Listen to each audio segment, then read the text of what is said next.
Welcome to Popcorn and Compliance, podcast series where we take a look at movies and try to mine them for leadership and compliance lessons learned. I'm going to begin a series with my colleague Richard Lummis, where we're going to look at movies and we're going to focus a little bit more on leadership than compliance, but we'll also talk about some of the compliance lessons learned that you can use as you move forward, moving up the ladder to hopefully become a chief compliance officer. It's going to be a fun series. I know you'll enjoy Richard's insights. He's got some great insights. Obviously a little bit different than Jay Rosen and Megan Doherty, but that's what makes this series so great. I know you will enjoy it. Today, Richard Lummis and I take up one of the great all-time boxing movie favorites, Oscar-winning Rocky. But first, a quick word from our sponsor, and we'll be right back.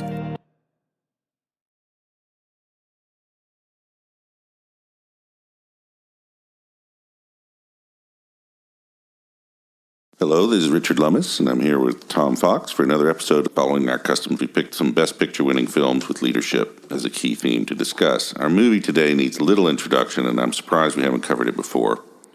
Casablanca was rushed into release in 1942 to take advantage of the publicity related to the Allied invasion of North Africa. It was nominated for 8 Oscars and won Best Picture, Best Director from Michael Curtiz, and Best Adapted Screenplay in the following year's Academy Awards. As Wikipedia puts it, the film was a solid, if unspectacular, success in its initial run. Cost about $1 million to make and grossed almost $8 million, about equally split between domestic and foreign grosses. The film received generally good reviews, and despite a New Yorker review that described it as pretty tolerable, it's now regarded, of course, as one of the greatest films of all time. It's easy to quibble about some of the scenes in the film, such as when Captain Renault claims to have been there when the Americans blundered into Berlin in 1918. But the film retains remarkable emotional power and resonance. The movie is based on an unproduced play titled Everybody Comes to Rick's. It's set in 1941, prior to Pearl Harbor, and Rick Blaine runs a nightclub, illegal casino in Casablanca, a city overrun with refugees fleeing the Nazi takeover of Europe. Claude Rains is Captain Renault, the corrupt Vichy French prefect of police. Sidney Greenstreet has a fairly minor role as Signor Ferrari, owner of the Blue Parrot, a down-market competitor to Rick's Café Americain. Peter Lorre is Ugarte, a petty crook who steps up his game to murder 2 German couriers and steal priceless letters of transit, permitting the bearers to travel freely to neutral Portugal and thus escape to America. Paul Hunride is Victor Laszlo, a famous Czech resistance leader on the run from Nazis. And of course, Humphrey Bogart is Rick. Ingrid Bergman is Ilsa Lund, the center of a love triangle between Laszlo and Rick. Julie Wilson, who's actually a drummer, plays Sam, the piano player, as a friend and confidant of Rick. Plot should be familiar to all of you. If not, just go watch it right now. And I won't bother to summarize the rest of it. It's fairly complicated, but just a lot of fun. Really is a wonderful film. Tom, what did you think about, what are your favorite scenes in this one? So I had a couple, and maybe I could pitch that question to you after I go over them. I have to say, for me, one of the greatest movie scenes of all time is when Captain Renault announced he's shocked to find gambling going on at Rick's casino and shuts him down at the order of the German commander who has come into Casablanca. It is, one thing about this movie is the timing. The timing of the lines, the timing of the retorts, that is great film editing. But it's clear these actors enjoyed working with each other, and they did a great job. And when Rick asks, "Why are you shutting me down?" that's when Renault says, "I'm shocked to find that going on here." Immediately thereafter, one of Rick's employees comes up and gives Captain Renault his cut for the night. As someone who pontificates in business ethics upon occasion, that's a scene that I utilize a lot. Probably the most powerful scene for me is when they play La Marseillaise. And they do that when a group of what can best be called rowdy German officers are singing some German beer-drinking songs, much to the chagrin of everyone in the cafe. And Victor Laszlo goes to the house band and orders them to play La Marseillaise. Interestingly, they don't immediately do so. They look to Rick, and Rick nods, a short nod of the head, nevertheless perceptive. And certainly with the editing, it becomes much more powerful. And he leads the band in La Marseillaise. As the band plays La Marseillaise, the patrons of Rick's stand and begin to sing. And it is incredibly moving. The song itself is greatly inspirational, a national anthem of France. And it shows the power of a symbol, the power of music as a symbol, and the power of a symbol to really inspire people, because at the end there are many cries of Vive la France, to which the German commander notes with some forlornness. But to me, that was just a great scene, very powerful and very moving. What about you? Any favorite scene? I love the scene of Rick with Yvonne where she says, "Where were you last night?" And his response is, "That's so long ago, I don't remember." And "Where will you be tonight?" "I never make plans that far in advance." Cynic. And any scene with Sidney Greenstreet is wonderful. There's one where he says, "As leader of all illegal activities in Casablanca, I'm an influential and respected man." And then the other one is where he's attempting to buy Rick's and Sam as well. And he asks Rick, "What do you want for Sam?" And Rick's response is, "I don't buy or sell human beings," which is interesting because the interracial friendship between Sam and Rick is kind of odd for the time period. And Ferrari just responds, "Too bad." And of course, any scene with Renault, he's only a poor, corrupt official, as he describes himself. Right. Claude Rains is certainly one of my favorite actors. He was a great actor from the 30s. He was the Invisible Man. I thought his role in The Lawrence of Arabia was great, and pretty much everything in between. I'd forgotten about him in Lawrence of Arabia, but yes, he was a wonderful character actor, much missed. So what leadership lessons do you think we can draw from this? I think there's a couple of different leadership styles. Certainly Rick and Laszlo differ greatly. Yes. I was really intrigued in some of the research I did for this podcast that asked me to look at leadership in different ways. One was in actions and behaviors, which suggested that leaders may actually have preconditioned responses based upon sort of society, how we were brought up, and that those, of course, can be strengths, but they can also be weaknesses if you're not aware of them. Another part was rules of life, building on these preconditioned responses. And a rule of life is something that defines our relationships. So certainly you and I have had a relationship for many years. And the number of people we have different types of relationships with is innumerable. But perhaps if you get preconditioned, if you let these rules of life define your going forward, you're constricting yourself too much. And then finally, the last point was, I mentioned this in the last pod that we did on Rocky, which is the stories and the embedded narratives that we tell. And once again, I'm not sure leaders really think about the stories they are telling. This is not your personal brand. This is not you as a leadership brand. This is a communication and educational tool that you utilize for a wide variety of stakeholders. And this may be something we need to explore a little bit further in this podcast series, but the stories that we tell as a part of ongoing communication, as a part of education, I thought was important. That's an interesting point. One of the things about Rick's character, of course, is that he has a very obscure past, I guess. It's unclear why he can't return to America, but a little fuzzy. But and his shift from a romantic who supports the loyalists in Spain and the Ethiopians to the hard-boiled cynic and then back again it's great for dramatic effect. It seems a little unrealistic. So, Richard, one of the things that really surprised me in researching this for this podcast was not so much the leadership lessons, but the leadership lessons from Rick as a lover. And the love story is a central part of this movie, a central part of this story. And I'd really not thought of the archetype lover as leadership lessons, but there were a few things that I thought were not only very applicable, but actually pretty useful going forward.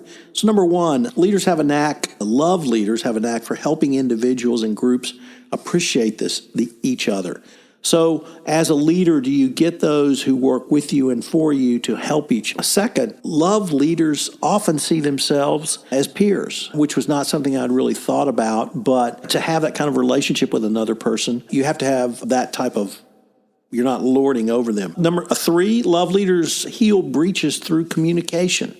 That is one thing we've talked about in this podcast series is communication, but the healing through communication, and more importantly, listening, which is also another key theme of this podcast series. And then finally, this is certainly a lover lesson, but I hadn't thought about it as a leadership lesson, learning to let go. And as a business leader, sometimes it's time to move on. And that's something that certainly lovers have to learn to understand. But I was really a little bit surprised when I looked at some of the archetype lovers from the movies, and particularly in this movie, from the leadership perspective. Anything you saw around that? Well, that's a good point. One of the things about this is Rick's bitterness means that he can't listen initially, and he holds on to his grudge and is unable to understand why Elsa abandoned him in Paris and won't even hear her explanations. And it's only when he listens that he becomes able to transcend the bitterness and make the noble gesture at the end. That's a great point. I really hadn't thought about it in terms of it was actually listening. I'd really focused on the line where I think he says that she pretended to love me and I let her. And now that you say it, it really was about listening, because it was through listening not only did he come to understand her position and why she made the decisions and choices she made, but also he understood there was a greater something greater than him and that love affair at play here, and that he needed to consider that as well. Yeah, and I guess the other lesson is don't drink an entire bottle of whiskey before you meet your exes. The nobility displayed by Rick at the end is interesting because the Laszlo character is really one-dimensional. He's just a stick figure of nobility and courage, and it just seems singularly unappealing as a human being. But that was actually his role. He was supposed to be nothing but an inspirational image. That's absolutely correct. But also I learned a couple of things, or I got a couple of insights from that nobility as a leadership lesson. The first is that because Laszlo did not really push the issue, he allowed Rick to grow, and he allowed Rick to fill a role that perhaps Laszlo knew he could do, but Rick didn't know. And if we go back to a prior podcast where we took a look at Rocky, his trainer Mick knew or believed Rocky had talent, but Rocky didn't believe enough of himself. And so by a series of outside factors from Laszlo, he allowed Rick to see that he did have something to contribute, and it was significant in a different way than Victor Laszlo was going to contribute. I think one of the leadership lessons I got just watching this film and trying to look at it from a leadership viewpoint was Rick's skill as a personnel manager. He had the head of the leading bank in Amsterdam working as his pastry, but when Emile, the corrupt croupier, loses a bet, he pays it and says, forget about it. It happens. His bartenders, his waiters, he has a very close personal relationship with all of them, but he allows them to lead with their strengths. The other lesson from around nobility was to be passionate about what you believe in. I think passion can be communicated. I think passion is something that most of us strive to be around. And if we have a leader that we believe is passionate in whatever field you are in or we are in, I think that can help drive all of us to perhaps a greater... I think that's true. Certainly this movie features a lot of characters who are not passionate. They are absolutely cold-blooded, like Renault and Strasser. And I could even say Ferrari and Ugarte. I was going to say Ferrari. Perhaps. I guess and Ferrari, of course, ends up owning Rick's. So he probably comes out ahead in the game. He does. There were also some leadership lessons that I was a little surprised to come across around kindness and compassion. And these are typically topics that I don't think of as leadership topics. Let me maybe explore these and see where they may come out for you. The first one is to be patient, that most of the residents of Casablanca were waiting to immigrate to someplace safer, and that it's easier to be tolerant when you realize others are wrestling with the same issue. The second was, and this goes back to the ancient Greeks, extend hospitality is I think what the Greeks called it. When Ilsa does come into Rick's, he extends hospitality to her, and he extends hospitality to Victor Laszlo. A third one is something I don't think we talk about very much, which is live in the present, which is, you talked about this in terms of his bitterness and brooding over what had happened in Paris, and it's only when he overcomes that and he's able to move into the present. The one theme is to keep trying. Rick starts out being way too jealous to help Ingrid and her husband, and he gives himself time, does that, chance to become kind, and then expand your thinking. Rick decides that the problems of three people are but a hill of beans compared to the world peace, or at least fighting the Nazis. And certainly while your welfare is important, you can develop a perspective of validating the experience of others Anything there resonate, or perhaps you see things in a different direction? No, I think that's absolutely true. The portrayal of the refugees in Casablanca is interesting. It's not terribly well fleshed out in the movie, but it does make you think about them. They've all fled something. They're trying to sell their possessions. Diamonds are practically worthless because everyone's trying to sell them. But they are all living very much in the present because they have no future, which is a kind of negative way to look at it. And then, Richard, I found some lessons on compassion, which also really gave me a different perspective on leadership. So some of the compassion lessons that apply to leaders, one we've talked about, communicate. It's really only when Rick is honest with Ilsa and himself that he understands what happened in Paris and it allows him to move forward. A second one, though, is, I found this interesting, do meaningful work. I think Rick recognizes that he has basically put himself in a mental suicide position in Casablanca and not allowing himself to feel, think, or heal, and that by changing and doing some meaningful work, or at least he's off to do meaningful work at the end of the movie, that will change. He went to Casablanca for his health. For the waters. For Team Up, we had a beautiful friendships in the movie, so when you team up with someone, perhaps you can do more than you can yourself. Obviously, long-term thinking is something that we saw at the end of the movie as well. Some things around compassion that I thought were good leadership. But it is, and certainly Rick displays compassion when he allows the young Hungarian couple to win the money they need to purchase the exit visa instead of her earning it the old-fashioned way with Captain Renault. I'm not sure I would categorize Renault as compassionate, although he does end up delivering exit visas for a lot of... See, I always interpreted that she gave it up, and that's when, after that, she was able to persuade or have the exit visas issued. But you're absolutely right. Perhaps Captain Renault was not thinking long-term, but he did at the end. Yeah. Richard, what are some of your final thoughts on this? Final thought is I should watch this movie at least once a year forever because it just makes you feel good. It's got some timeless themes of honor and sacrifice and I guess the transience of love, but also its permanence. It's just an interesting mix. I really can't say enough about this movie. It's certainly one of my top, certainly 5, maybe even top 3 movies. I try to watch it, as you do, once a year at least. The number of scenes that are just great, everyone loves. I'm a big cinephile, and from the technical aspect, I think it's a whiz-bang of editing and music. I think the acting is first-rate. The screenwriting was also quite good. I really give it some of my highest marks, and if you haven't seen it in a while, check it out. Definitely, and I think it was Roger Ebert who said it was the number 2 film of all time after Citizen Kane, but he acknowledged that it was far more popular and accessible than Citizen Kane, which I thought was an interesting comparison. Yeah, absolutely. If you haven't seen it in a while, pick it up, or I guess stream it now. Anyway, for now, this is Richard Lummis and Tom Fox. Hope you listen next time. This is Tom Fox again. Hope you've enjoyed this episode of Popcorn and Compliance. If you haven't checked out my newest short series, Never the Same, I hope you will do so. It's a series focused on how business has changed forever after the Russian invasion of Ukraine. I did this with Brandon Daniels, CEO, president at Exeter.